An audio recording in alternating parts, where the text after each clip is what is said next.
ನಿಮಗಿರುತ್ತಾ ಇಲ್ವ ಪ್ರಿಯರೇ ನಿಮ್ಮ ಮಕ್ಕಳ ಜೊತೆ ನೀವು ಮಾತಾಡಬೇಕಂತ?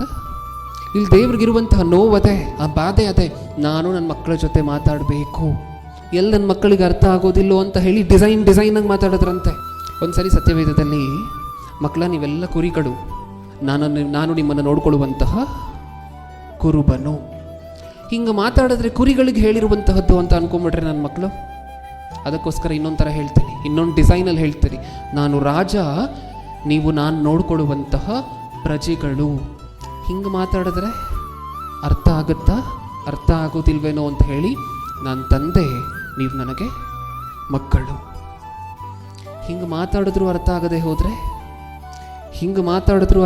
ಹೋದರೆ ನಾನು ಮೊದಲಿಂಗನು, ಸಭೆ ಅನ್ನುವಂತಹ ನೀವು ಮೊದಲಗಿತ್ತೀಯರು. ಜ್ಞಾನೋಕ್ತಿಗಳು ತೆಗೆದ್ರೆ ಕಂದ ಅಂತ ಕರೀತಾರೆ. ಏನಂತ ಕರೀತಾರೆ? ಕಂದ. ಒಂದು ವೇಳೆ ಕಂದ ಅಂತ ಕರೀತಾರೆ, ನೀವು ಬರೀ ಚಿಕ್ಕ ಮಕ್ಕಳಿಗೆ ಮಾತ್ರ ನಮಗಲ್ಲ ಅಂತ ಅಂದ್ಕೊಂಡ್ರೆ ಕನ್ಫ್ಯೂಸ್ ಮಾಡ್ಕೋತಾರೆ ನನ್ನ ಮಕ್ಕಳು ಅಂತ ಹೇಳಿ ಮಗನೇ ಅಂತ ಕರೀತಾರೆ. ಇನ್ನೊಂದ್ಸಾರಿ ಕನ್ಫ್ಯೂಸ್ ಆಗಿ ಸ್ತ್ರೀಯರೆಲ್ಲ ಕೋಪ ಮಾಡ್ಕೊಳ್ತಾರೆ ಅಂತ ಮತ್ತೆ ಸತ್ಯವೇದದಲ್ಲಿ ಸ್ತ್ರೀ ಪುರುಷರು ಅನ್ನುವಂತಹ ಭೇದ ಯಾರಿಗೂ ದೇವರಿಗೆ ಇಲ್ಲ ಅಂತ ಮತ್ತೆ ಕ್ಲಾರಿಫಿಕೇಶನ್ ಕೊಡಬೇಕು. ಏನಕ್ಕೆ ಈ